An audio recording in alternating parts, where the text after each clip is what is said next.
저는 오늘 신명기 10장 12절로 15절 말씀을 중심으로 여호와께서 내게 요구하시는 것이라고 하는 제목으로 은혜를 나누고자 합니다. 한번 따라 하시면 좋겠습니다. 여호와께서 내게 요구하시는 것. 여러분, 여호와 하나님께서 나에게, 여러분 성도된 나 한 사람 한 사람 우리에게 요구하시는 것이 무엇이냐라고 하는 것입니다. 전에도 말씀드렸었습니다만 하나님의 말씀 속에는 언제나 이 두 가지가 갑니다. 하나는 명령이고요, 하나는 약속입니다. 사람과의 관계도 마찬가지고 하나님과의 관계도 마찬가지 아니겠어요? 여러분, 약속의 말씀이 믿어지면 그러면 순종이 가능한 거예요. 근데 약속에 대한 확신이 없으면 그 다음에 이 명령에 대한 순종이 불가능해집니다. 그래서 우리가 하나님의 말씀을 들으면서 약속의 말씀에 대한 믿음이 없고 확신이 없으면 나의 신앙은 그냥 무용지물이 됩니다. 아무 힘이 없어요. 그래서 나에게 그냥 무시돼 버리고 맙니다. 그러나 그 말씀, 약속의 말씀에 대한 내가 반응을 하고 그 약속의 말씀에 대한 내가 깨달음을 얻고 확신을 얻고 그렇게 되어진다면 아무리 어려워도 힘들어도 고통스러워도 대가를 지불해도 실천하게 되지 않겠습니까? 여러분, 이처럼 우리의 신앙이 그렇게 되어지는 겁니다. 그래서 하나님의 약속의 말씀을 내가 믿지 못하고 하나님의 말씀을 무시해버리면 하나님도 나에 대해서 관심을 갖지 않으실 것이다 라는 거죠. 왜냐하면 짝사랑을 하지 않으시거든요. 하나님은요. 애굽에서 430년이라는 세월 동안에 그 노예 생활을, 처음부터 430년은 아닙니다만은 그래도 여러분 한 상당한 수 300년 이상을 노예 생활을 하고 있던 그들을 출애굽을 시켜서 하나님께서 그들을 출애굽을 시켜서 적과 꿀이 흐르는 가나안 땅을 향하여 그들을 인도하고 있습니다. 인류 역사 가운데 보게 되어지면요, 인류 역사 가운데 다른 거는 몰라도 이 두 가지를 얘기하면 인류 역사 학자들이요, 전 세계에 있는 모든 책들을 이게 점검을 해보고 나서 가장 위대한 책이 어떤 책이냐, 그래서 그 인류 역사학자들이 가장 위대한 책을 여러분 주목한 것이 뭐냐면 출애굽기입니다. 430년이라는 세월을 남의 나라에서 노예 생활하고 있던 그들이 그 나라를 멸망시키고 나서 그 다음에 그들이 그 나라에서 나오게 되어지는 사건은 인류 역사상 없었답니다. 뿐만이 아니라 우리나라 같은 경우 보게 되어지면 1960년대 후반기를 볼지라도 우리나라가 정말 못 살았죠. 정말 어렵게 살았죠. 북한이 우리나라보다 3배를 더 잘 살았습니다. 일본이 우리나라를 지배하고 있었을 때에 북한은 전부 다 공업, 이 공장을 만들고 그랬습니다. 그런데 심지어는 6.25 전쟁 때에 여러분 그 공장에서 소위 말하는 따발총을 만들어 가지고 6.25 전쟁을 했던 나라가 북한입니다. 우리나라는 전혀 그런 거예요. 그러니까 남한은 뭐만 했는가 하면 농업. 그러다 보니까는 없어요. 지하자원도 없고 뭐 생산 능력도 전혀 없는. 그러다 보니까 북한이 우리나라보다도 3배를 더 잘 살았고, 심지어는 여러분 필리핀 같은 나라는 우리나라보다 7배를 더 잘 살았습니다. 7배를요. 그런 나라예요. 그래서 이 미국과 더불어 유엔의 원조를 받지 않냐면 살아갈 수가 없는 나라, 그 나라가 우리나라죠. 그래도 하나님의 은혜로 이승만 대통령이 우리나라가 건국되어진 다음에 유엔에 등록을 합니다. 프랑스에서 유엔 총회를 열었을 때에 북한에도 갔죠. 북한에서도 그 유엔의 그 가입은 나중에 되어졌어도 중요한 거는 출생신고하는 것처럼 유엔이 인정을 해줘야 되거든요. 그래서 우리나라도 갔고 그 다음에 그 북한도 갔는데 북한은 거절당했어요. 은혜죠. 그리고 이제 우리나라에 대해서 소련과 동독, 그 다음에 헝가리, 여러분 이런 나라들이 절대적으로 반대했습니다. 절대적으로. 근데 진짜 하나님의 극적인 역사로 말미암아서 우리나라가 유엔에 등록되어진 나라가 됐죠. 1949년도에. 그래가지고 1950년도에 6.25 전쟁이 터졌을 때에 유엔에 등록되지 아니한 불량 국가가 유엔에 등록된 사우스 코리아, 그 대한민국을 전쟁을 쳐들어왔기 때문에 이들을 막아야 된다. 그래가지고 안전보장 이사회에서 그래서 이 군인들을 파견해서 우리나라를 도와주게 된 그와 같은 그런 상황 속인데 우리나라가요, 전 세계에서 지금 원조를 받고 지원을 받았던 나라에서 지금 현재 인류 역사에서요, 원조 받았던 나라가, 그러니까 우리나라가 그때 당시에 60년대 후반에 우리하고 같이 못 살았던 데가 방글라데시하고 에티오피아거든요. 이 나라는 아직도 지금 밑바닥에 있어요. 밑바닥에. 그러나 그렇게 살았던 우리 대한민국은 세계의 10위권 안에 들어가는 여러분 강력한 나라가 됐어요. 동의하셔야 돼요. 우리나라가 그 정도의 나라가 되는 그런 큰 은혜를 입게 되어진 것에 대해서 상당히 감사하게 여겨야 한다는 겁니다. 아무쪼록 여러분 이 출애굽의 역사를 하나님이 그 이스라엘 백성들 베풀어 줬잖아요. 그래서 출애굽기 성경을 보게 되어지면요, 12장을 통해서 그들이 출애굽을 합니다. 430년 만에 출애굽을 한다라고 성경은 명시하고 있어요. 그리고 13장으로 넘어와서는 하나님께서 그들에게 구름기둥과 불기둥으로, 낮에는 구름기둥, 밤에는 불기둥으로 그들을 인도하십니다. 그리고 14장으로 넘어와서는 홍해에서 이스라엘 백성들은 기적적으로 지나가게 되어지고, 그 다음에 거기 홍해에다가 애국 군대는 멸절되어지는 그와 같은 일이 생겨났죠. 구원의 역사. 그렇게 되어지고 15장으로 넘어와서는 마라의 쓴물이 변하여 단물로 변화되는, 그래서 치러하는 여호와 하나님을 보여줍니다. 그들에게 직접 시청각 교육으로 나타내 보여주시는 겁니다. 그 12장이 출애굽되어졌지만 그 전에는 10가지 재앙을 통해서 이스라엘 백성들이 눈에 보는 대로 10가지 재앙으로 인하여 애굽이 망하여지는 모습을 그들이 눈으로 다 볼 수 있었습니다. 그렇게 되어지고 그 다음에 이제 15장을 통해서 그 치료의 하나님을 나타내 보여주고 16장으로 넘어가면서 새벽마다 하나님께서 만나를 내려주시고 저녁에는 메추라기 떼를 보내주심으로 인해서 그들이 먹을 수 있도록, 먹고 살 수 있도록 하나님이 역사해 주시는 겁니다. 아멘. 그 다음에 17장으로 넘어오면서는 하나님께서 그들이 이제 광야를 벌써 며칠 동안 왔으니까 목이 마르잖아요. 물이 없는 거예요. 그때 반석을 쳐서 물이 솟아나오게 함으로 인하여 생수의 근원 되시는 하나님을 보여주는 겁니다. 그리고 이스라엘 백성들이 출애굽돼서 가나안 땅을 향하여 가고 있으니까는 그때 당시에 도적대들, 그 도적대들인 여러분 이 아말렉이 이스라엘을 공격해 오는 거예요. 완전 노예 생활만 했고 오합지졸은 그 이스라엘이 모세의 기도로 인하여 손을 올리고 기도하면 이기고 손을 내리면 지는 이 반복되어짐으로 하나님께서 전쟁에서 승리케 하시는 하나님의 역사를 보여준 겁니다. 출애굽되어졌죠. 그 다음에 구름기둥과 불기둥으로 그들을 인도하시죠. 구원의 역사를 베푸시고 그 다음에 치료의 하나님을 보여주고 그 다음에 만나와 메추라기를 통해서 일용할 양식을 채워주시고 그 다음에 그들에게 무엇을 주시나요? 이 반석에서 물이 나오게 만드시고 전쟁에서 이기게 하시는 그 하나님을 딱 보여주고 18장을 통해서는 그냥 무질서하게 가는 것이 아니야. 질서 있게 가라. 10부장, 50부장, 100부장, 1000부장 해서 질서 있게 오와 열을 맞춰서 그러고 가는 거다라고 말씀하면서 19장을 통해서 하나님은 모세를 통해서 말합니다.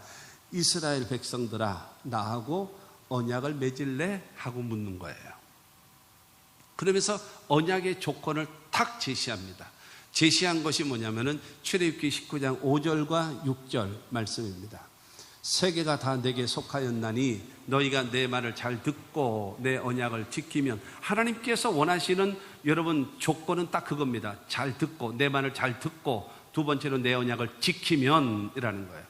그러면 주님께서 약속하십니다. 너희는 모든 민족 중에서 내 소유가 되겠고 너희가 내게 대하여 제사장 나라가 되며 거룩한 백성이 되리라. 너는 이 말을 이스라엘 자손에게 전할지니라.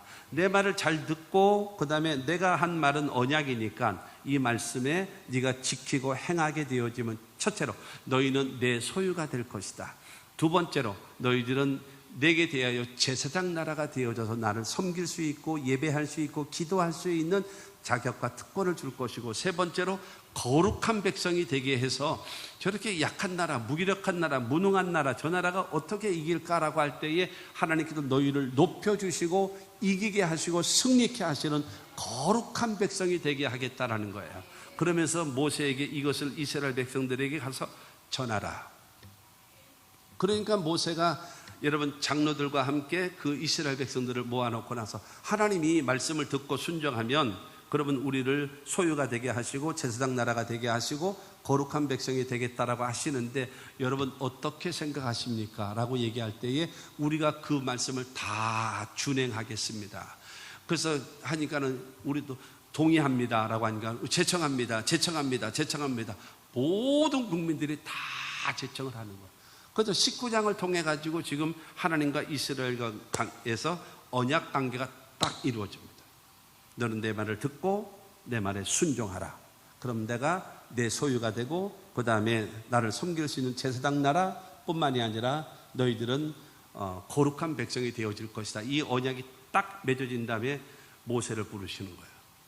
그러면서 하나님의 백성은 이렇게 사는 거다라고 하면서 주신 것이 무엇인가 하면 십계명입니다. 하나님의 사람들은 이렇게 사는 것이야. 하나님과의 관계 속에서, 사람과의 관계 속에서, 물질과의 관계 속에서 이렇게 사는 것이다 라고 하면서 제시해 준 것이 십계명이었던 것입니다. 그런데 모세가 하나님 앞에 올라가서 십계명을 받고 율법을 받고 있는 동안에 시간이 걸리는 거예요. 그래서 얼마나 걸렸는가 하면 40일이 돼도 오질 않는 거예요. 그러니까 모세의 형 아론에게 우리를 인도하여 있던 모세가 없어졌다. 빨리 우리를 인도하여 낸 여호와의 신의 우상을 만들어라. 그 모습을 만들어라. 그러니까 이 아론이 금을 가지고 오라고 해야죠. 금으로 해서 뭘 만드는가 하면 금으로 송아지를 만들었습니다. 금으로 송아지를 만들어 놓은 다음에, 그러니까 이스라엘 백성들이 말합니다. 너희를 애굽 땅에서 인도하여 낸 너희의 신이다. 금송아지를 놓고 너희의 신이라는 거예요. 그것을 여러분 보고 계시는 하나님께서 진노하시는 거예요. 모세야, 내가 이스라엘 민족을 진멸시키리라. 두 번째, 이스라엘 자체를 없애버릴 것이다. 세 번째로, 내가 너를 통해서 새로운 민족을 만들 것이다 라고 말하는 거예요. 그때 모세가 하나님 안 됩니다. 하나님 안 됩니다. 하나님의 권능으로 택하시고 이렇게 출애굽시키셨는데 여기서 죽이시면 어떡합니까? 하나님의 능력이 없어서 다 이 광야에서 다 죽였다라고 얘기하면 하나님 어떻게 하시려고 합니까? 안 됩니다, 안 됩니다 하면서 그 앞을 계속 가로막는 거예요. 그러니까 하나님께서 내가 금송아지야? 금으로 만들면 내가 좋아할까? 그러면서 하나님께서 진노를 이게 가라앉지 않는 거예요.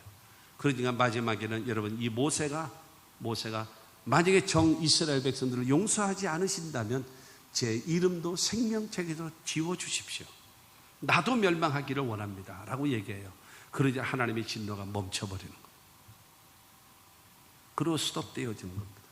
그렇게 되어졌을 때에 모세가 이스라엘 백성들을 향하여 진노하는 겁니다. 어찌하여 너희는 이런 악을 행하였느냐라고.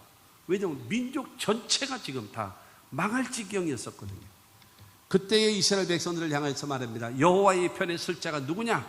나오라 그랬습니다. 그때 나온 지파가 있었는데 레위 지파입니다. 레위 지파가 나와가지고 그들이 이제 따라와서, 그래서 너희는 옆구리에 칼을 차라. 그리고 이 금송아지를 섬기면서 우상을 섬기던 이들을 전부 다 죽여라. 그래서 이 레위 지파가 3,000명을 죽입니다. 이 금송아지를 섬기던 자를 3,000명을 쳐 죽이는 거예요. 그래서 오늘 신명기 10장 9절 말씀을 보면, 그러므로 레위는 그의 형제 중에 분깃이 없으며 기업이 없고 내 하나님 여호와께서 그에게 말씀하심 같이 여호와가 그의 기업이시니라.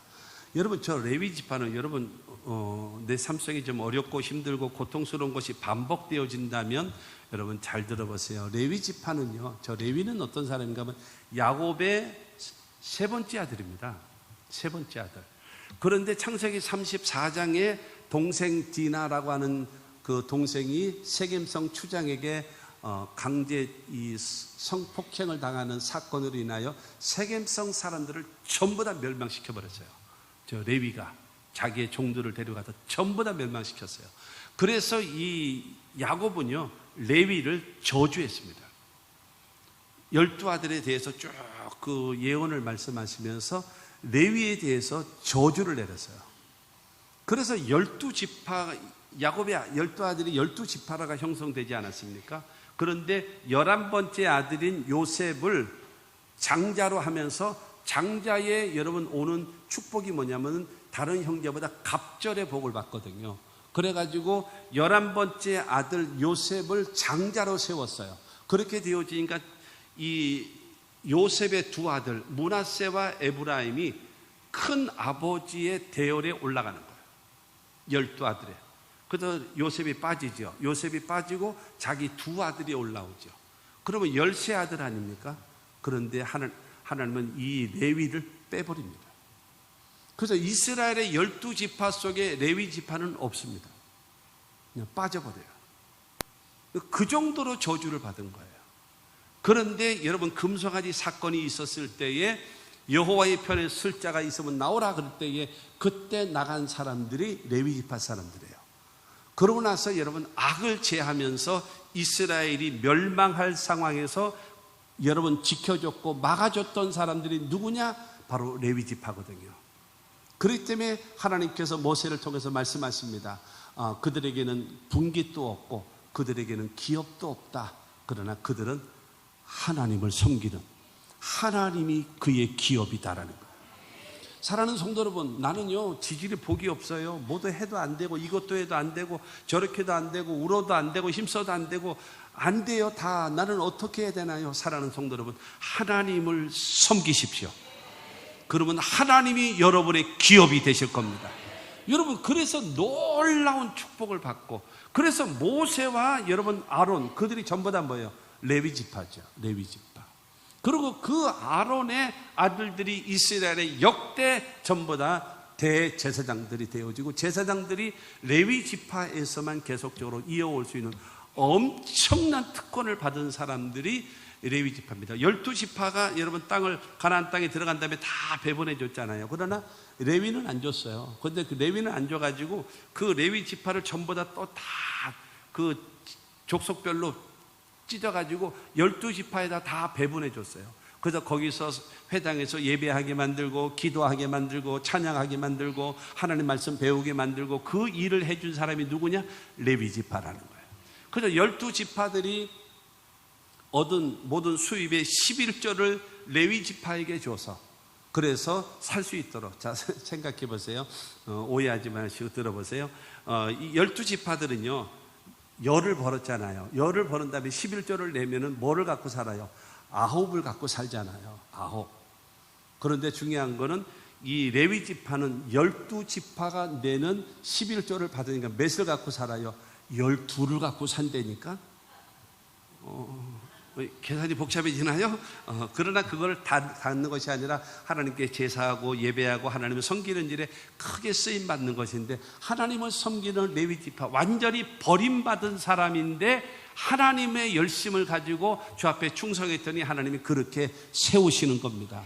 그러므로 여러분, 앞이 캄캄한 사람이 있습니까? 절망적이 있습니까? 여러분, 이 레위 지파처럼 여호와의 열심으로 하나님을 섬기셔서 하나님이 여러분의 기업이 되시면, 여러분 영적으로, 생활적으로, 육신적으로 여러분 모든 생애를 책임져 주심을 믿게 되기를 주님의 이름으로 축원합니다.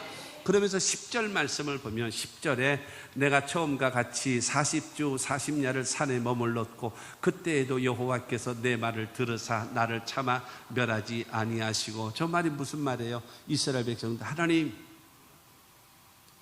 우상 섬기던 자 다 죽였습니다. 다 없앴습니다. 악을 제했습니다. 하나님 이스라엘 용서해 주세요. 이스라엘 용서해 주세요. 40주 40야를. 여러분, 이 모세는요 십계명을 받을 때도 40일을 금식하면서 십계명을 받았어요. 율법을 받았어요. 그런데 이스라엘 백성들을 용서해 달라고 40일을 또 금식하면서 회개하면서 중보 기도한 결과 이스라엘 백성들이 살 길이 열리는 겁니다. 할렐루야. 여러분들은 이 모세와 같이 중보 기도를 통해서 여러분 쓰러져가는, 망해가는, 병들어서 죽게 되어지는 여러분의 가정과 가문과 식구들을, 그 다음에 모두를 다 살릴 수 있는 여러분 모두가 다 되시기를 주님의 이름으로 축원합니다.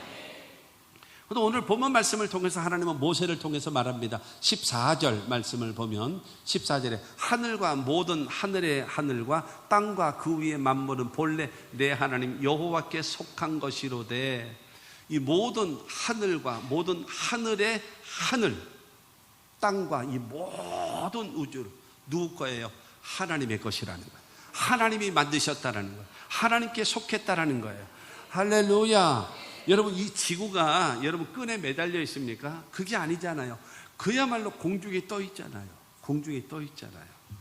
여러분, 이 모든 것을 하나님, 이따가 이제 다시 나오겠습니다만은, 하나님은요 어떤 분이신가? 위대하신 하나님이에요.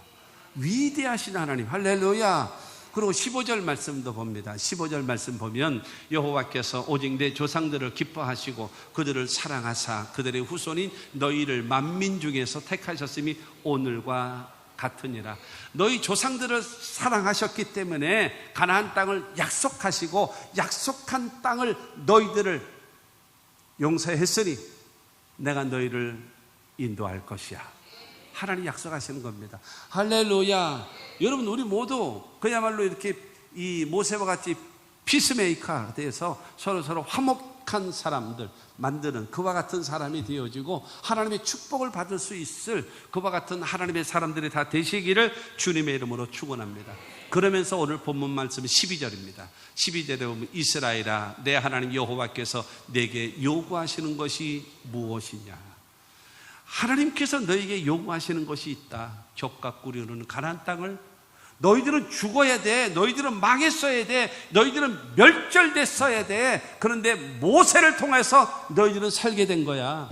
레위 지파와 더불어 모세 때문에 살게 된 거야. 그래서 너희 조상들에게 약속했던 그 족과 꿀이 흐르는 가나안 땅을 너희들에게 허락할 거야 라고 하시면서 하나님께서 너희들에게 원하는 것이 있다 라고 말하는 거예요.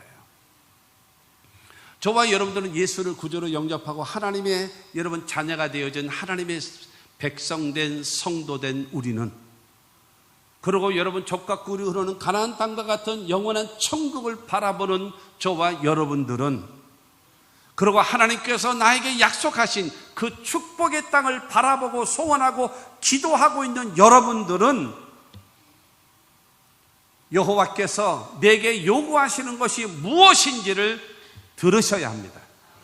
그래야 그 가나안 땅, 천국이라고 하는 그 가나안 땅, 영생이라고 하는 그 가나안 땅, 축복이라고 하는 그 가나안 땅을 얻지 않겠습니까? 할렐루야. 하나님께서 나에게, 너에게, 우리에게 원하시는 것이 무엇일까요? 여러분, 3500년 전에 이스라엘 백성들에게만 주셨던 말씀일까요? 우리들에게도 주시는 하나님의 말씀으로 받게 되기를 주의 이름으로 축원합니다. 첫째로 여호와께서 내게 요구하시는 것이 무엇인가? 내 하나님 여호와를 경외하라는 거예요. 내 하나님 여호와를 경외하라. 12절은 말합니다. 이스라엘아 내 하나님 여호와께서 내게 요구하시는 것이 무엇이냐? 곧 내 하나님 여호와를 경외하여. 여러분, 하나님을 경외하라는 거예요. 여러분, 하나님을 사랑해요. 하나님을 좋아해요. 그런데 그 하나님이 두려운 거예요. 그게 경외입니다. 너무너무 좋아요. 너무너무 사랑해요. 너무너무 귀해요. 그냥 생각만 해도 너무너무 좋은 거예요. 근데 그 앞에만 서면 그냥 두렵고 떨리고 덜덜덜덜덜 떨리는 거예요. 그게 경외입니다. 여러분, 이 관계만 만약에 유지하고 산다면 여러분들이 결혼하기 전에 생각해 보세요. 10년 전, 20년 전, 30년 전, 40년 전, 50년 전 여러분이 그렇게 할 때에 아닌 사람도 있어요. 그렇죠? 근데 남편이 아내를 볼 때, 아내가 남편을 볼 때 그냥 너무 좋아가지고 어찌할 바를 모르고 그 앞에 가면 얼굴이 빨개져서 말도 못하는 그런 관계가 만약에 40년이 지나도 30년이 지나도 50년이 지나도 지금도 그렇다면 아마 행복하게 살 거예요. 별로 관심이 없구나. 그렇지 않겠습니까? 그렇게 되어지는데 사람은 익숙해지면 고마움을 잃어버린대요. 남편에게도 아내에게도 고마움을 잃어버린대요. 나 같은 사람한테 하고 결혼해줘서 고마워라고 했던 남자가 여자가 서로 이렇게 했던 이 마음이 언제부턴가 없어져 버렸어요. 그러니까 상대방을 무시하고 함부로 대하고 이렇게 되어지면서 잘못되어지는 거예요. 근데 어쨌든 중요한 거는 하나님을 경외하라는 것. 왜 하나님을 경외해야 될까요? 천지와 만물을 창조하신 창조주 하나님이십니다. 하나님은 나라의 흥망성쇠를 주장하시는 하나님이에요. 그 하나님은 나의 생사화복의 주관자가 되시는 하나님이심을 믿게 되기를 주님의 이름으로 축원합니다. 그 하나님은 예수를 통해서 우리를 구원해 주시고 영생을 주시고 천국을 주시는 하나님 아닙니까? 그러므로 여러분 주님을 경외할 줄 아는, 관념적으로 알지 말고 여러분 생각적으로 여러분 생각 속에 있는 대상이 아니라 하나님을 기쁘고 즐거운 마음으로 두렵고 떨림으로 섬길 수 있는 그 은혜가 있게 되기를 바랍니다. 구약 성경에 자주 나오는 메시지 중에 하나가 있습니다. 나는 너를 애굽 땅 종 되었던 너희를 인도하여 낸 여호와니라. 애굽 땅 종 되었던 너희를 인도하여 낸 여호와. 이 말은 무슨 말이에요? 인간으로는 불가능하지만 나는 불가능을 가능하게 한 존재다 라는 거예요. 이사야에 보게 되어지면 여러분 사막에 강을 만들고 광야는 길이 없거든요. 광야에 길을 만드신 보라 내가 새 일을 행하리라. 불가능을 가능케 하는 자가 누구냐? 하나님이시라는 거예요. 그 하나님을 두렵고 떨림으로 섬길 수 있는 신앙과 믿음을 갖게 되기를 주의 이름으로 축원합니다. 신앙생활을 오래 하다 보면 30년, 40년, 50년, 60년 하다 보면 왠지 하나님과 나와의 관계가 여러분 부부와의 관계처럼 이게 서먹서먹해지고 그냥 그렇습니까? 더욱 섬길수록 더 귀한 주님. 섬기면 섬길수록 귀하고 좋고 사랑하고 존중하고 그러나 그 앞에 설면 덜덜덜덜덜 떨리는 경외하는 마음을 갖게 되기를 주님의 이름으로 축원합니다. 그것이 신앙입니다. 전도서 12장 13절은 말합니다. 일의 결국을 다 들었으니 하나님을 경외하고 그의 명령을 지킬지어다. 이것이 모든 사람의 본분이니라. 사람의 본분이 바로 무엇인가요? 사람이 마땅히 행하여야 될 직분, 일. 그것이 무엇인가요? 하나님을 경외하고 그 다음에 하나님의 말씀을 지키고 순종하는 것. 이것이 우리 모두에게 주시는 뭐라고요? 본분이라는 겁니다.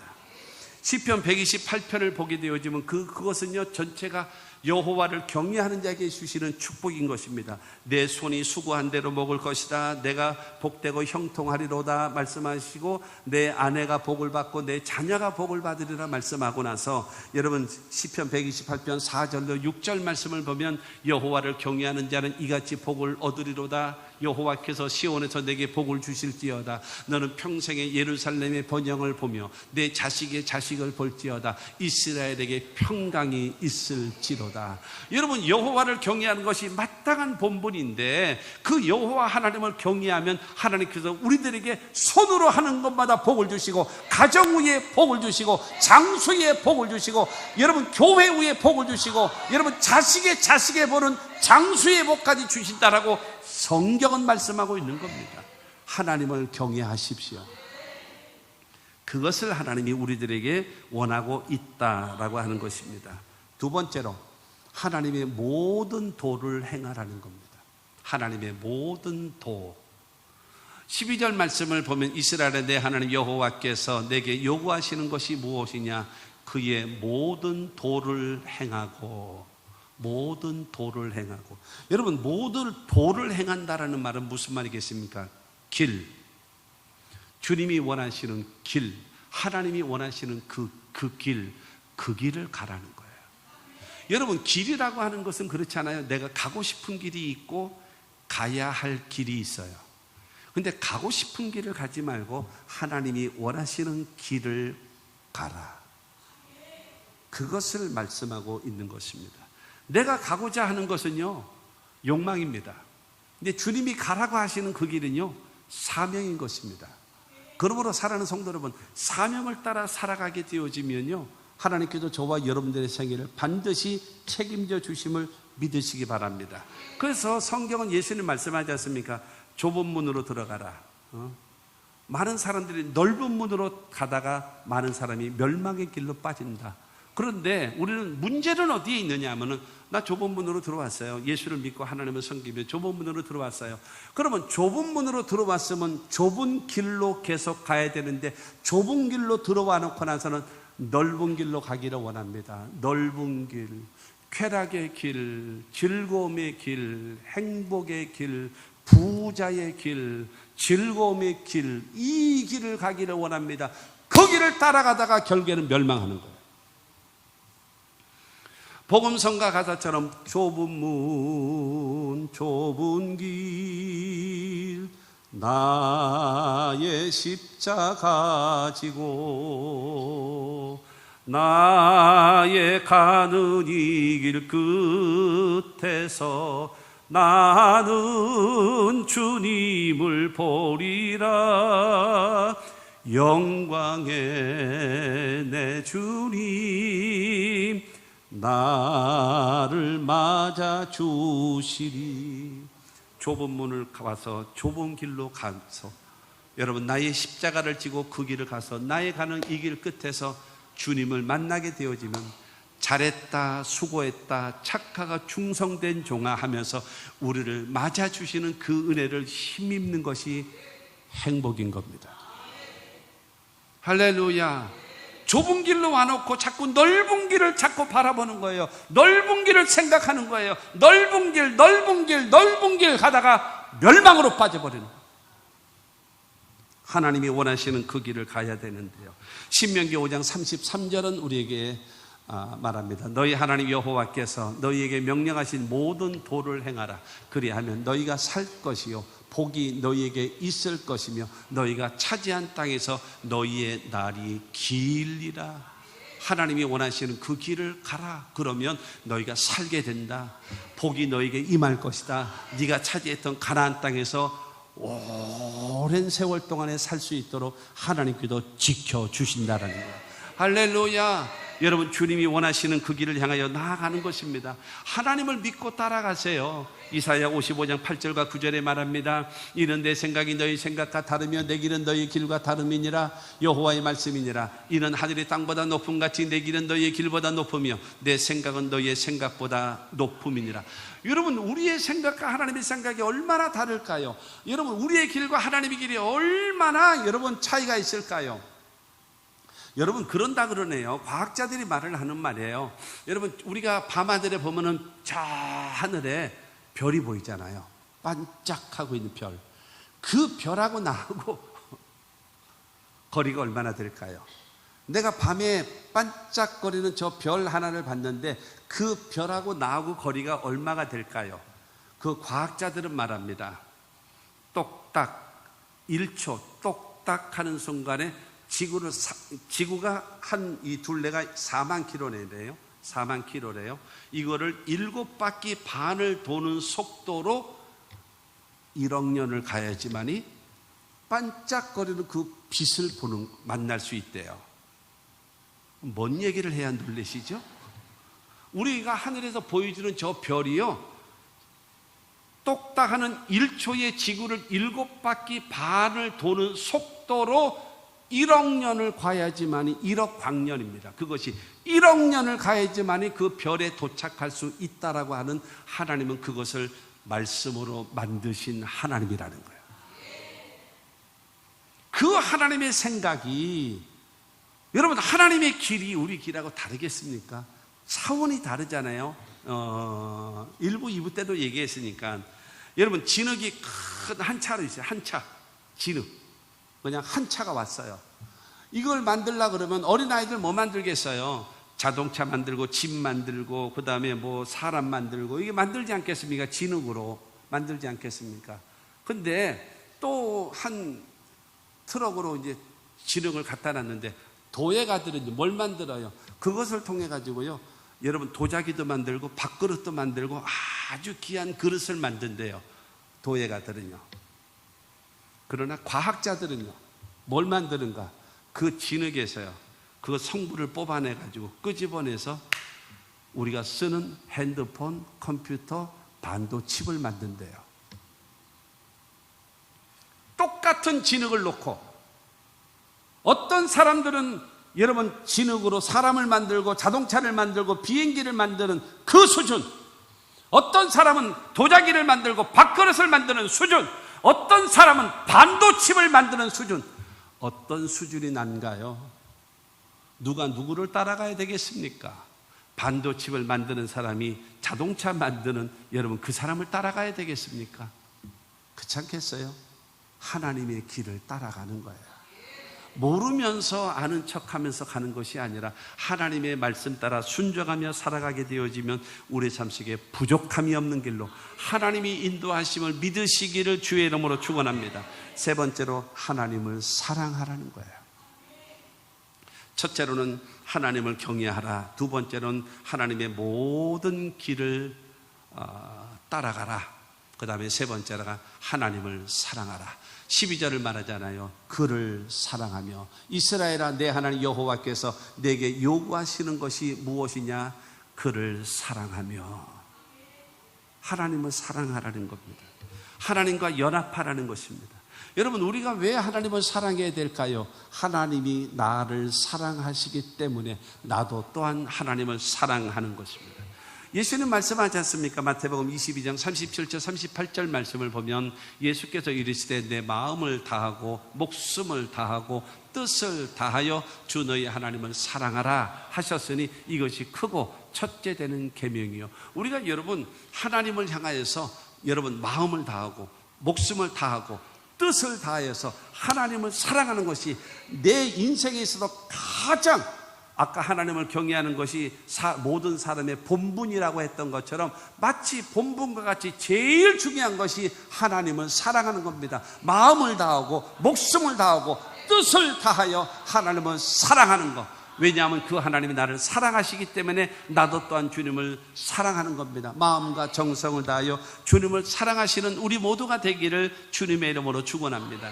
여러분, 이 사랑의 관계를 얘기할 때마다 말씀드립니다마는 여러분 옛날 생각해 보세요. 연애할 때 여러분의 부인과 여러분의 남편과 연애할 때 보세요. 어떻게 되어졌나요? 첫째로는 사랑하니까 만나야 되잖아요. 만나니까 사랑이 이루어지지 않아요.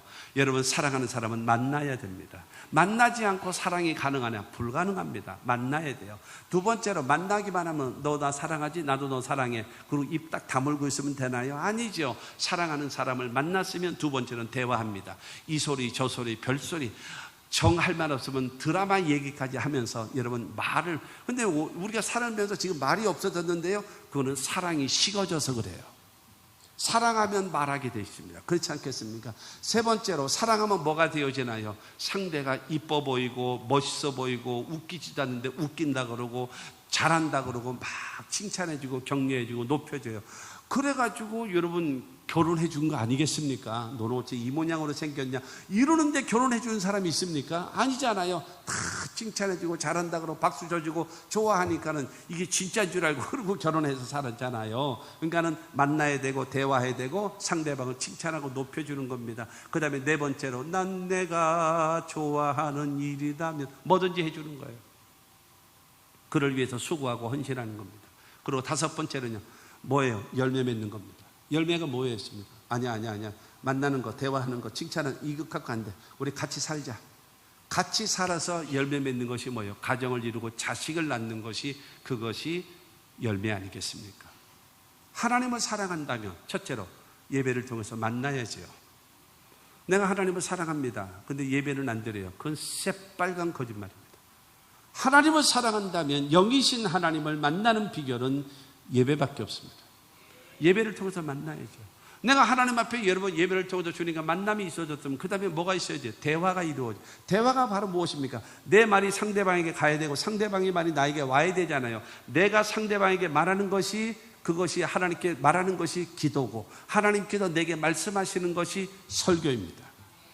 그래서 여러분 대화를 하는 겁니다. 세 번째로 여러분 하나님을 사랑하게 되어지면 입을 열 때마다 감사합니다. 입을 열 때마다 찬양합니다. 입을 열 때마다 하나님께 영광 돌립니다. 여러분 이것이 하나님을 사랑하는 것이죠. 그리고 네 번째가 바로 무엇입니까?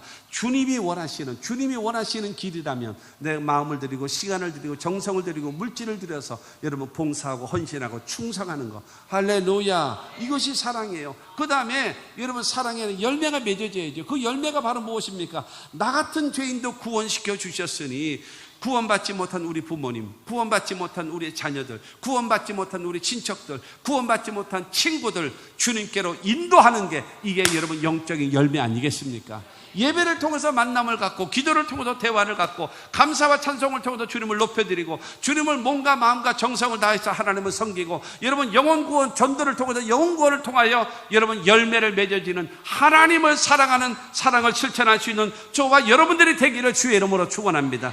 사도 요한은 말하는 겁니다. 요한일서 3장 18절에 자녀들아 우리가 말과 혀로만 사랑하지 말고 행함과 진실함으로 하자.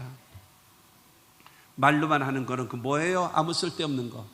말로만 하지 말고 말과 혀로만 사랑하지 말고 행함으로 그리고 진실함으로. 할렐루야. 그와 같은 관계를 이룰 수 있게 되기를 바랍니다. 여러분 여호와께서 우리들에게 요구하시는 것 네 번째가 바로 무엇입니까? 하나님 여호와를 섬기라.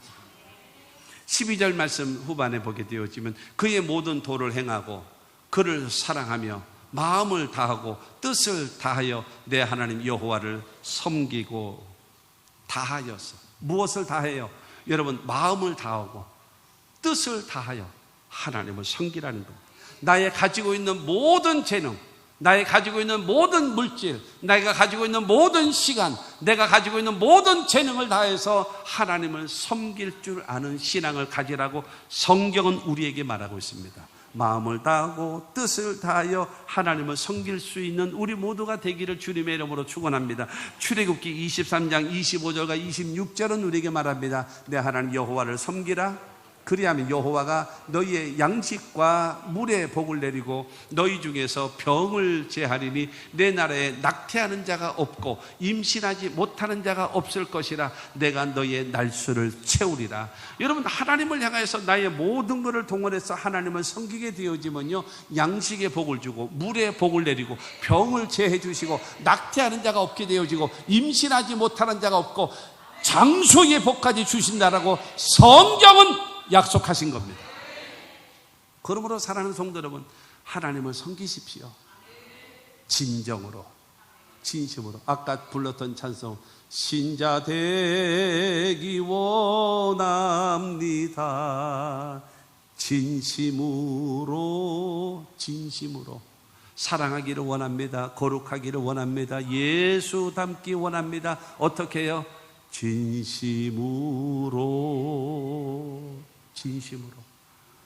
진심으로 여러분 하나님을 섬기십시오. 습관적인 교회를 다니는 사람이 되지 말고 여러분 정말로 살아계신 하나님을 믿고 섬기는 우리 모두가 되어줘야 돼요.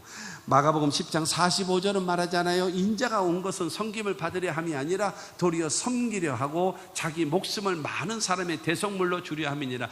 예수께서 우리를 여러분 구원하기 위하여 이 땅에 오셨는데 섬기는 거예요. 어느 정도 섬기는가? 목숨까지 십자가 못 박혀 죽이면서까지 우리를 섬기면서 우리를 구원해 주시고 하나님 자녀 삼아 주심을 여러분 믿으시고, 그러므로 우리는 하나님을 여러분 섬기는 우리 모두가 다 되시기를 주의 이름으로 축원합니다. 그리고 마지막 다섯 번째로요, 여호와의 명령과 규례를 지키라는 겁니다. 13절 말씀 봅니다. 13절 말씀을 보면 내가 오늘 내 행복을 위하여 내게 명하는 여호와의 명령과 규례를 지킬 것이 아니냐. 여러분 기억하십시오. 너의 행복을 위해서. 누구요? 하나님의 행복이요? 아니에요. 내 행복을 위하여 너에게 명하는 명령과 규례를 지키라. 누구를 위해서요? 나를 위해서. 하나님의 말씀에 순종하면 누가 좋다라는 거예요? 내가 좋다라는 거예요. 할렐루야.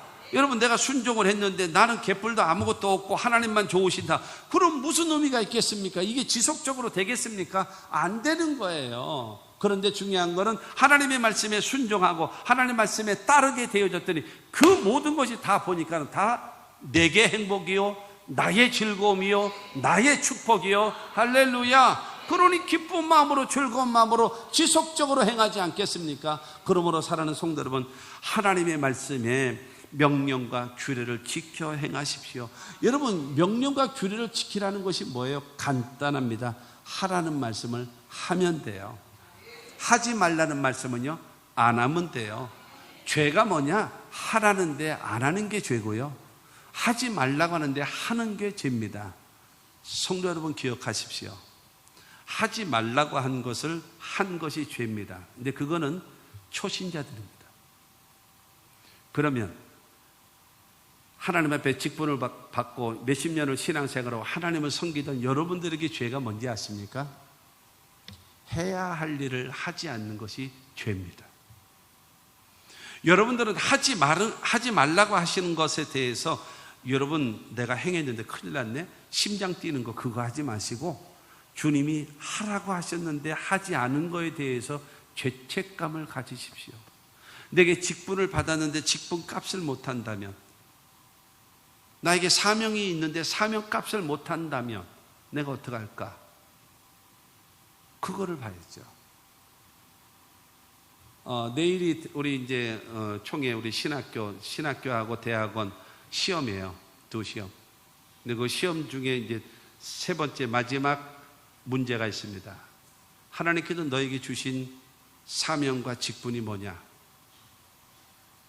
그리고 너는 그것을 위해서 어떻게 반응을 하고 어떻게 준비를 하고 있고 어떻게 행하고 있느냐? 그거를 분명하게 기록해라. 나에게 주신 직분이 뭐냐? 내가 그 직분에 대해서 내가 어떻게 반응을 하느냐? 그것을 위해서 내가 어떻게 준비하고 있느냐? 내가 어떻게 행하고 있느냐? 그리고 앞으로의 비전은 어떻게 할 것이다라고 정확하게 기록해보라. 그게 시험 문제예요. 신학생들한테도 대학원생들한테도 똑같이. 내일 낮에는 대학원생, 저녁에는 신학생들한테 기말고사 시험을 보면서 세 번째 문제가 바로 똑같은 질문입니다. 너에게 주신 직분이 뭐냐? 너는 어떻게 반응하고 있냐? 어떻게 준비하고 있냐? 어떻게 행하고 있냐? 어떻게 앞으로 미래는 할 것이냐? 구체적으로 기술하라. 뭐 사명 받았다, 직분 받았다. 근데 지금 내가 뭔지도 모르고 앉았으면 되겠습니까? 여러분, 속도보다 더 중요한 것이 뭐예요? 방향성 아닙니까? 내가 가야 할 길? 그거지요.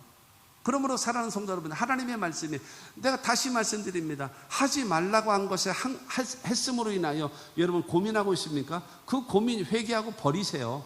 그리고 여러분은 고민해야 될 것이 있습니다. 내가 마땅히 해야 할 일을 하지 않는 것에 대해서 여러분 깊은 죄책감을 갖고 어떻게 내가 반응을 해야 될 것인가 하나님 앞에 기도하시는 여러분들이 되기를 바랍니다. 그것이 좋은 거예요. 사도신경, 아까 사도신경 고백했잖아요. 사도신경이 무엇인가요? 무엇을 믿을 것인가? 전능하사 천지를 하나님 아버지를 믿사오며 또 예수 그리스도를 믿습니다. 성령을 믿습니다. 거룩한 공예를 믿습니다. 그리고 영원히 사는 것을 믿습니다. 이것이 무엇을 믿을 것이냐의 고백이 사도신경 아닙니까? 그리고 기도는 이런 식으로 하는 것이다 라고 가르쳐 준 것이 주기도문 아닙니까? 그리고 하나님의 백성은 이렇게 사는 것이다 라고 해서 주시는 것이 십계명 아닙니까? 여러분 잘 이 말씀 이해하고 들으세요. 십계명의 말씀을 들으면서 기분 나빠하는 사람들이 있어요. 왜냐하면은 도둑질하지 마라. 내가 도둑같이 보여요? 왜 그렇게 얘기하세요? 여러분 잘 보세요. 나보고 도둑질하지 말라는 말이 있어요. 그러니까 나도 도둑질하지 말아야 돼요. 이게 좀 기분 나빠요. 근데 예를 들어서 잘 들어보세요. 내 것을 도둑질해 가려고 하고 있는 도둑에게 하나님은 말씀하십니다. 도둑질하지 마 하고 말씀하시면 내 것이 보존되잖아요. 그렇죠? 그러니까 이 사랑이 나에게 규제하고 어렵게 만들고 힘들게 만드나요? 아니에요. 사랑입니다. 더 구체적으로 말씀드릴게요. 가늠하지 말라. 째려봐요. 나를 그렇게 보십니까? 그런데 중요한 것은 너를 간음하려고 하는 사람, 대상, 너의 가족을 간음하려고 하는 그 대상에게 안 돼, 하지 마 라고 말씀하면 우리의 가족이 지켜지는 거 아니겠습니까? 십계명은요, 사랑입니다. 왜 삐딱하게 볼까요? 그거는요, 싸가지가 없어서 그래요. 충청도 말로 싹지 없다라는 거예요. 그러니까 삐딱해서 그래요. 하나님의 말씀은 사랑입니다. 나를 보호해 주기 위하여, 나를 축복해 주기 위하여. 그러므로 중요한 것은 바로 무엇인가? 내가 해야 될 것, 믿어야 될 것, 기도해야 될 것, 그 다음에 행하여야 될 것, 순종하며 살아가면 저와 여러분들에게 복 주십니다. 마지막으로 열왕기상 2장 1절로 3절 말씀 봅니다.